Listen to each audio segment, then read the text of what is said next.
Billy T. Detroit Radio. News, sports, entertainment, and a little foolishness. Just a little foolishness. A little foolishness. And Rocky Road, are you there? I'm here. Where is TJ? Where is TJ? Is he over there with you? He's somewhere over there. The usual suspects are in the building. Billy T. Detroit Radio. This is show number 80, guys. Show number 80. I know you're saying, well, wait a minute, what happened to 79? Aren't you? Are you saying that, Rocky? No, it was, you did 79. I did 79 with my good friend, Michael Collier. Mm-hmm. He stopped in this week, and I got him in here. We kicked it and had a little fun. So now, back to serious business, Anthony Pete. Anthony Pete Films in the building. What's good? Wait a minute. There's your mic. Try that again. There we go. There we go. And this is another political roundtable for the Billy T Show. And our special guest today is Miss Terra DeFoe. Terra DeFoe, how you doing, darling? I am good. Thank you for having me. All right. So Terra DeFoe is running for State Representative District 6. Yes. And where is District 6? East Indian Village, runs through downtown, Court Town, goes up through Southwest Detroit, lands in River Ridge and Ecorse. That's an interesting district. Very interesting. Wait a minute, you go from East Indian Village over here. Yes. Downtown. Downtown. Basically off of Jefferson. Yes. To Ecorse? To Ecorse. What the hell kind of cut is that? Hey, that's what happens when the census happen. Wow. And they redistrict. So. See, that's what's wrong with not just Michigan, but America. The district should not, that's that gerrymandering that they cut it out to help certain parties and certain people.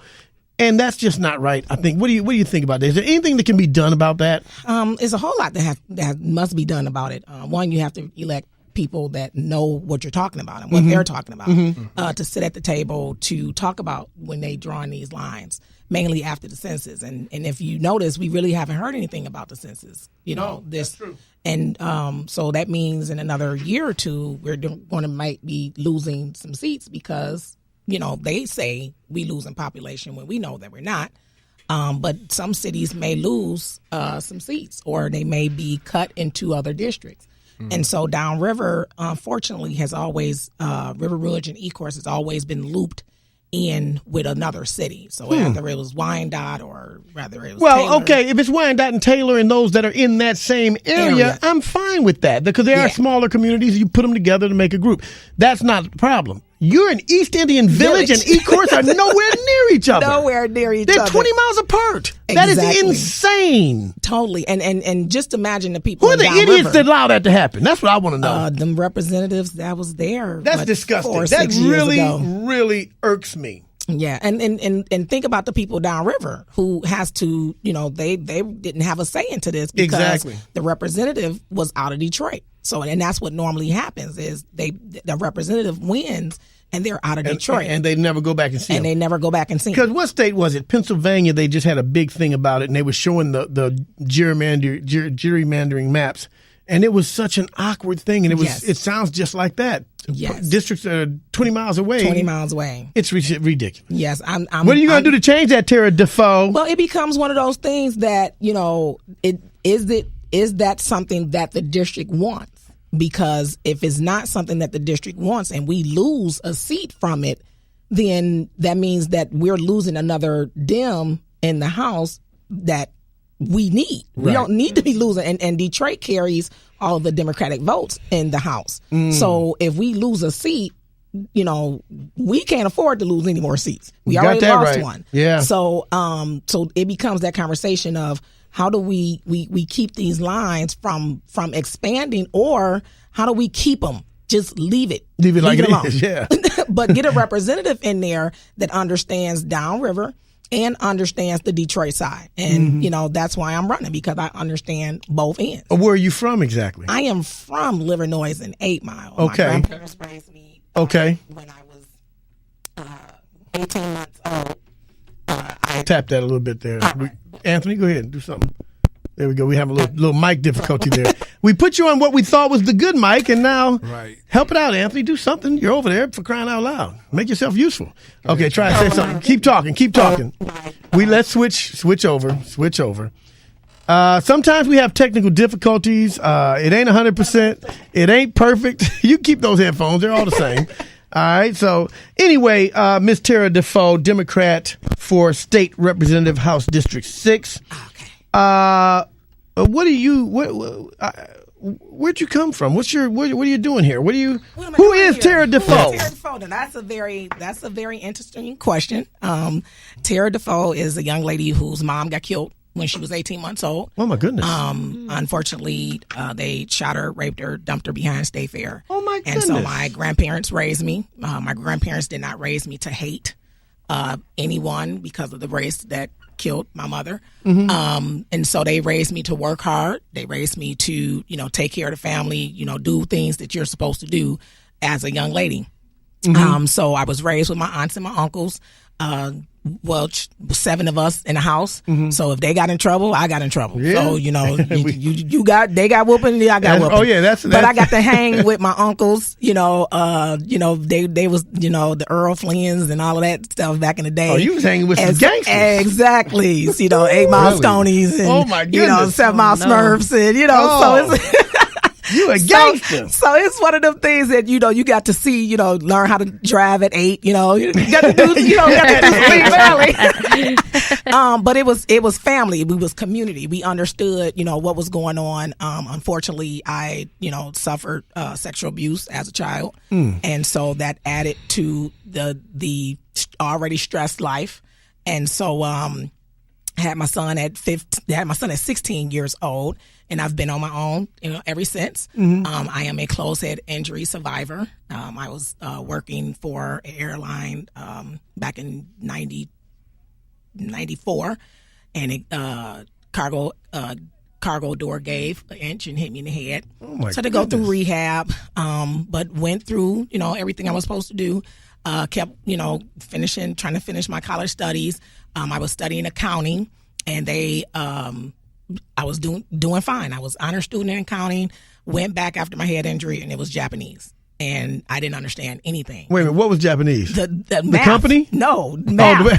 Okay. Math was Japanese. They put that new math on you. Right, and it was just like, so I told my doctor what was happening, and so he wrote up some papers and sent it back to my college, and I never knew what was in it. And so all I knew was all of a sudden they were giving me they weren't giving me time tests. They were giving me note takers. They were giving me everything that I need to succeed in school. So I just changed my major to pre-law and was more fascinated with the legal side of things than I was with numbers. And so continue my education, have my doctorate right now in ministry. And that's who I am. I serve my community, and I try to make sure that, the things that my grandparents installed in me about working and taking care of your community, that's what I do. That's awesome. But jump on that mic, Anthony. Jump on that mic. That's awesome. So you're running for the 6th district. What qualifies you for this position? So what qualifies me for this position? Serving first. I'm going to say the way she grabbed that mic like a pro. So what qualifies me for this position is I have a very unique background. You heard, the front end, but I was the first African-American faith-based director for the Michigan House of Representatives, Democratic Caucus. I was responsible for 17 different reps. I was the Detroit organizer for the Detroit reps. So I was responsible for making sure that they were in the community, touching on constituents' issues, working with the city of Detroit to work out those issues. So I had the relationship at the time, which was the Kilpatrick administration. So working with them to help solve issues that was happening in the city, but people were called their state rep. And so most people don't understand the difference between a state issue, a county issue, or a city issue. They just call whoever is going to listen to them. And so it was my role and responsibility to make sure I put out those fires. And so did that. Went on to serve as the executive director of the Michigan Legislative Black Caucus, which now puts me between the House and the Senate. So we had Senate representatives that I was responsible for, and I had House representatives that I was responsible for. And the programs that we put on was organ donation. We went across the state to talk about African American organ donation and why it was important. minority contracting, putting on minority contracting workshops to teach minorities how to do business with the state of Michigan. And if you look at, a department like Department of Corrections being one of the biggest budgets items in our state government, who's doing the contracts? Like, who's bringing the papers to the prison? Who's running that JPay line? Who's doing these things that we are not sitting at the table advocating for minority contractors? And so that was the job that I had at the time, was crisscrossing the state to make sure that, minority contractors was getting their fair share and opportunities. And so I decided to kind of slow down and go work for one person, and it was former Senator Tupac Hunter. I was his I was his district director, and Dave Bean decided he wanted to run for mayor and needed a church lady, and that was the nickname that everybody gave me. Really? I like that. And so get the church lady. We need the church lady. And it was interesting because I wanted to work with Nick Hood, and somebody told Nick Hood that he didn't need me. So I went to Dave Bean, and it was funny because my grandma was like, "Girl, you better go work for Dave Bean. Them checks gonna cash." So I was like, okay. So it was interesting because I came on as his faith-based director, but the more we started interacting with each other, the more responsibilities he started giving me. And so I was with him more and more. So I took a leave from the Senate to work with him. Remember, we had 4 campaigns at the time. You had the 2 special elections, and then we had the regular election for him to be mayor. And so he was finishing up Kwame's tenure in that special election period. And so when he won the May election, he became mayor that night. And so everything, switched, security, leadership, everything switched over in like seconds. And so we all had to jump into gear like really fast. And so I left the state Senate. I didn't want to leave. I actually love working in Lansing. And Tupac said, if you don't go work for Dave Bean, I'm going to fire you. He was like, you're going to do this. Right. He's like, everybody don't get an opportunity and be asked by a mayor to come work for them. And so he was like, go do it and rock out everything that you learned and did here, go do it in the city of Detroit. And that's what I did. And so when I worked for Dave Bean, I was appointed as his faith-based director. And then he decided to appoint me as his senior citizen director. So I had, 2 roles.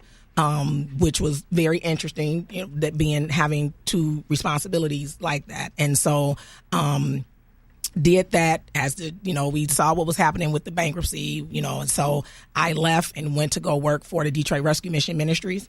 I was their director of 2 transitional housing programs for women, their substance abuse treatment facility for women, and their emergency shelter for women and children.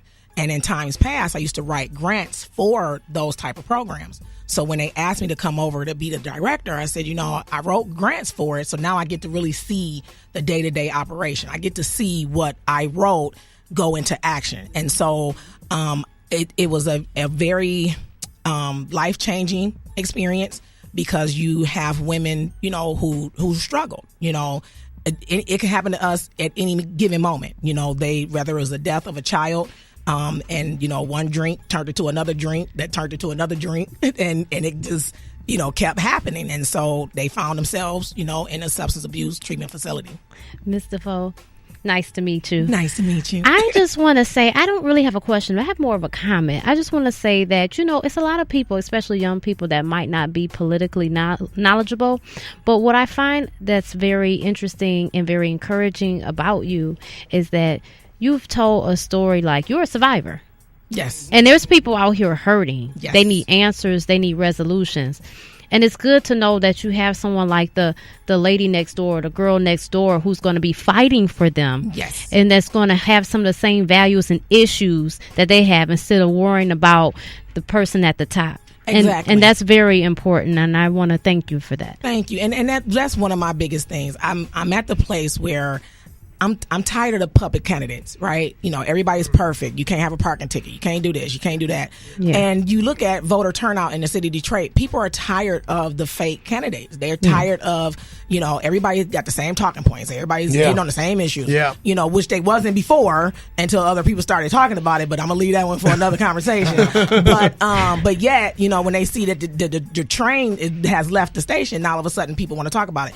People are at the place where they want to know, that you had life happen to you. Yes. And so when you can go and fight for your life, that means that you can go fight for their life. And a lot of things that people, are struggling with, people don't want to talk about openly. So when I talk about protecting everyday families, I'm talking about, what things that happened to me that I'm able to go and fight for somebody else. Awesome. Thank you for coming out with us today. Thank you for we really having me. appreciate it. I love the fact that when we give you a call, you respond. But to wrap it up, give the people why they should vote for you. They should vote for me because, again, you're not sending me to Lansing to create jobs. I've already been creating jobs. I create 8,000 jobs every year for young people. From January to March, every Saturday, I give up on my own time to go and recruit young people for growing Detroit young talent. You're not sending me to Lansing to fight for senior citizens. As a senior citizen director for the city of Detroit currently, I've already been fighting for senior citizens. I've been fighting for affordable housing for senior citizens and more housing vouchers. We fought with HUD to get more vouchers for our senior citizens and repealing the senior citizen tax that seniors are facing. Auto insurance. Everybody know that we suck with our auto insurance. Yeah, that's true. Ohio has the same weather we have. So you mean to tell me if they have the same weather but better roads, their auto insurance is less? Is that the excuse, the roads? Yeah, you got the roads, you got people stealing cars, but they don't steal cars in Chicago. Right. I mean, so we can't keep going 40 years with these lame excuses that, people keep going and telling us. Let's just tell the truth. Like, it's the medical insurance that you're paying for in your vehicle that's driving up the cost. And people don't want to see that. So they attack anybody who talks about it, me being one. But it is what it is. This ain't my first fight. This ain't my first rodeo. I ain't scared. So It's one of them things that, you got to send somebody to Lansing right now that has to address this stuff, and it can't be tiptoeing around. There you go.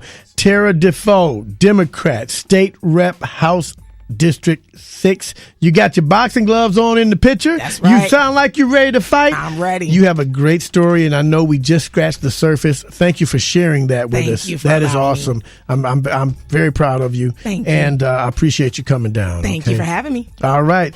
Terra DeFoe. Remember that name. Billy T. Detroit Radio. More on the way.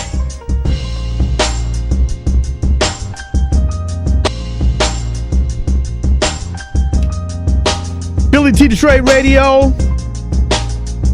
This is our political issue, and we've had some great candidates come in, Rocky Road, and our special guest this segment is Mr. Omar K. Proctor. Welcome to the show, sir. Hey, thank you so much for inviting me. Thank you. This is a family man. Yes, I'm a family man. 3 little boys and 1 on the way. Yes, 3 little boys and 1 on the way. My 3 sons, and they go everywhere with you. Everywhere. You're running for the State House Representative District 3. Where is District 3 at, Omar? District 3, just to give you some parameter, that's 6 Mile, 8 Mile, that's east of Livernois, 8 Mile to Gratiot, and Gratiot back up to McNichols, which is 6 Mile, all the way back up to 6 Mile in Livernois. There's also a little pocket for Fairfield between Puritan and 6 Mile. Well, that sounds like a nice, solid district. Yeah, the last one we talked about with Ms. DeFoe, hers is East Indian Village and Ecorse. Oh. It's like, what the, so that's yours at least makes sense. Yes, okay. It's a rectangle. Yeah, exactly. So what have you done, Omar? What got you to this point to run for State House Rep? That's an excellent question. And you know what, Billy T, what hit me was the problems in society. One day, and it's a quick story, I got a call from a friend of mine, Sean Malloy. He's actually running for District 1, just to let you know. In that, he told me, he said, are you looking at what's going on in the district, the problems that are happening, the illiteracy, the water issues? And I said, yeah, I see it, but I'm a preacher. So I said, I focus on preaching the gospel and community things, but I didn't look into politics. But I couldn't sleep one day, and I woke up. My wife said, "I can't sleep." You remember that, right? I couldn't sleep. Which night? Which one? Which time you talking about? I couldn't sleep, and so I got up and I began to study, and just to see the problems that evaded the community really were heartfelt, and they touched me. And so that began the quest to really serve the community. I've been serving the community for a while, but that started the drive to be a lawmaker, to change laws. Now, have you held an office before? No, I haven't had an official office. I was a precinct delegate for 208. That's in the University District. So, yes, it is a elected position. Okay. That was from 2014 to 2016. Okay. All right. And now you're going for the big stuff. You're moving on up. A state rep. State representative. As a state rep, a lot of big talk now. I mean, car insurance in not just Detroit, but Michigan in general is ridiculous. You see the signs all over the place. Why is our car insurance so high compared to other places? And that is a great question. I believe it's high because you have insurance companies and organizations that want to just gouge people. Yeah. That's just the plain answer. I mean, you look at different places like Tennessee, you look at Ohio, as you saw all these billboards everywhere. Yeah. We're paying the highest rates in the nation, and it's absolutely just asinine. Is there anything that can be done about that? These insurance companies have so much power and influence in government. Is there anything that can really be done about that? Take the money from the corporate, take it out of politics. That's the problem when you have bribe blinds and you have the quid pro quo, which is legal bribing. And so when you have that, lawmakers begin to, they tense up, but they don't want to really represent what they wanted to represent in the beginning. For the people. Also, the fact that we have the redlining issue. You're dealing with certain districts, areas where they redline. They actually did that. That's where redlining comes from. And credit checks, those different things. Why do I need a credit check for insurance when I'm going to pay you? I got to pay you no matter what. I'm going to pay you no matter what. And so it's just really to gouge. I think that's one of the worst things that they can do is use your credit score for something like that. That has nothing to do with your driving record or anything else. Biasness at its best. But there has to be a bipartisan, we have to come to a bipartisan agreement. Democrats and Republicans have to be able to sit down and talk, and we have to be able to come to an agreement so that we can move the city of Detroit forward, and actually the state of Michigan. It's not just Detroit, it's the state of Michigan. I got a question. Sure. Since you have 3 little boys and one on the way, and they're school age, some of them over here, right? He's got the whole family here with him. Let me just show you the whole family. There's the beautiful wife.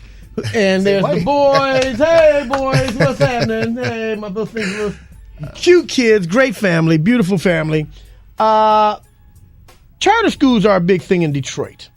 And I'm curious what you think about charter schools versus public schools. Is it a good thing? What's your thought on that? And thank you. That is definitely a good question. Here's the thing.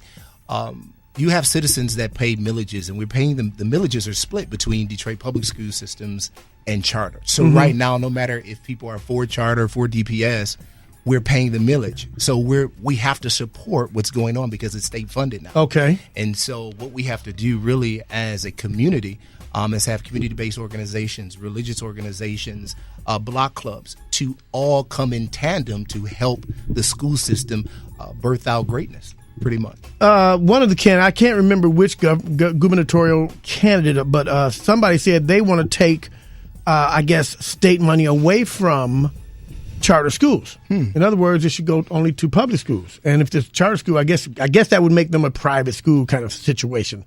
What do you think about that? Well, if you take money completely away from charter, then it would turn into essentially a private school because now the parents or organizations have to pay for have that subsidy. Absolutely. So my children they were products of private school. They're also products of charter school. They actually attend Cornerstone. Okay. That's a big school. That's a big school. Big school, yeah. Cornerstone was a private school, but due to funding, now it's a charter school. Oh, yeah. Okay. And there's reasons behind that. Some things that I don't know, and some things I can just speculate. But I care not to speculate. We're talking to Omar Proctor. He is running for the Democratic State House Representative for District 3. Rocky Road, what do you have over there? Yes, Mr. Proctor. Nice to meet you. It's a pleasure. What do you believe makes you the best candidate, and what would you like to see change? Like, what is your thing that you just... What's your pet peeve? My pet peeve? Oh, wow. Well, you know what? And thank you so much for asking me the question. It's a great question. I think that 3 things that make me qualify as a great candidate. Number one, integrity. And without integrity, you have anything. That's just, hey, when someone's not looking at you, you're doing the right thing. Secondly, would be service before self. You have to be able to put the needs of people before your own, before the agendas of the power is inherent in the people, for government. So power to the people. Power to the people. It's inherent in the people, and so we must look at it like that. Lawmakers, we're not taskmasters. We're not slave owners. We don't own people, and so we have to listen, take the time, and serve them. And the last thing that makes me qualifiable would be just excellence, having the spirit of excellence to do everything with diligence and in honor. I like that. I like that. Anthony Pete? How you doing today, Mr. Prophet? I'm good, Anthony. How about yourself? All is well. All is well. I got an opportunity to meet a lot of the candidates, and you by far, from those who don't currently hold a position, I feel is one of the most impressive. I appreciate that. So with the limited amount of time is pretty much being up, what would you tell the people that's in your district about you or convince them to vote for you? This is your opportunity. It's my opportunity. Well, District 3, it's I'm hopefully you're listening. I am glad to be one that would to be the candidate of your choice. And the reason why I say that is because, number one, I'm God-fearing. I believe that my actions I have to stand before God for my actions. Number two, like I mentioned, integrity. I have to be able to you have to be able to trust me with the things that you desire, the things that you're requesting from me and other lawmakers. Lastly, I'm a family man.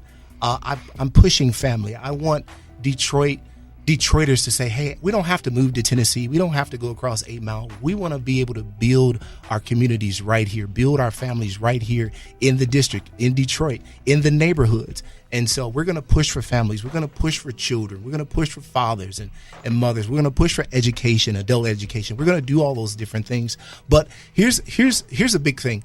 We need the help of the people. We need the ideas, the creativity, the ingenuity of District 3, of Detroiters, because a lot of times lawmakers, and I don't want to be that lawmaker, I won't be that lawmaker, will push and put something on the people that they don't want. And so we need your input. We need your understanding, and so that we can grow together. And so I believe with this short amount of time, if you give me a chance, I'll definitely I'll work hard for you. All right, there you go. Omar Proctor, one more thing, man. With this, you're a family man. What kind of stuff do you and the wife like to do with the kids as a family? What's your fun thing as a family to do? You know what? We go to the movies a lot. Okay. I and my wife, we weren't able to travel a lot after we had children.